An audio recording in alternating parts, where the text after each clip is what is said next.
Hey, this is Nicholas with the Backyard TARDIS with some more adventures in locksmithing. What you're about to see is a walkthrough of a house that I did an eviction on this morning. This one was kind of an interesting one. Um, I came up, the officers came there, came to the door, and the guy was pretty irate with the officers. He was using the F word a lot, but he was just smug. He's like, you can't bleep bleep do anything because I bleep bleep this, so you can just go on your bleep bleep way, and just kind of all proud and smug. And he handed the officer a paper, and the officer looked at the paper and he smiled.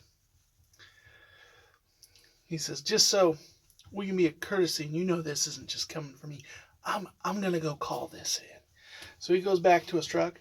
He says, "Yeah, I've got a such and such form while I'm doing this eviction, verifying that this has no blah blah blah." He said, "Yeah, okay, yeah, that's exactly what I thought." So he comes back to the guy and he says, "Okay, sir, the form you applied out is part of a government program for COVID that prevents. You can fill out this form for being on hard times if your house is being foreclosed upon to extend the foreclosure process by the bank." It says, "You're a renter. This doesn't apply to you." So, um, yeah. Now, had you owned this house and were being evicted by the bank, this totally would have done what you thought it was going to do. But it doesn't apply to being a renter.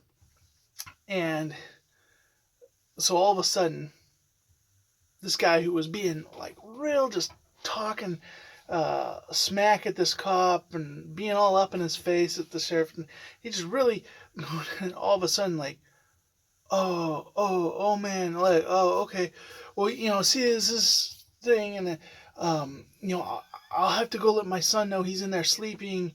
And what can we pack? Can we, what's the process of how much time do we have? All of a sudden, like, he went from just like dissing this sheriff, like being mean and nasty because he thought he had one. All of a sudden, now he's like, I need the sheriff to like not hold me away in cuffs right now. I need him to to let me get some stuff. And so he goes in. His son, who looks somewhere between like 18 and 21, um, he just starts throwing out the side door. He's throwing backpack, knapsacks, sleeping bags out, and and he's muttering and saying, and he wants the cops badged, and he's being all tough. He's still being a snot, and he goes over, takes down the light.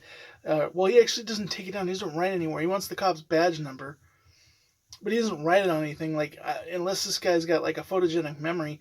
And he went back and he looked at the license plate on the car. It's like, what's this kid think he's gonna do?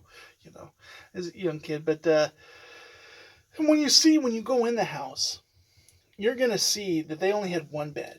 This was a one-bedroom house, and it was dirty and nasty, and there wasn't anywhere to sleep, and they were sleeping in these sleeping like um they were in a building, but they were practically homeless. Like a tent out on the would be cleaner and a better suitable place than what this house was.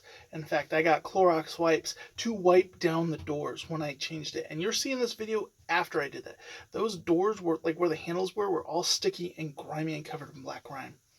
But one of the things unique, and I didn't get to show you too much because there were other people there, and I don't like filming people without their permission, but it had a beautiful backyard. Like this is in a neighborhood, house, and there's like this little driveway, and there's like some cattle land, pasturage back, but before that, there's just like this back little like half or quarter acre parcel, this little one bedroom shack, but just this beautiful big huge tree with a circle round driveway, kids play set area, just really nice and secluded, and just surrounded by trees except for the one gate that opens up to the pasturage.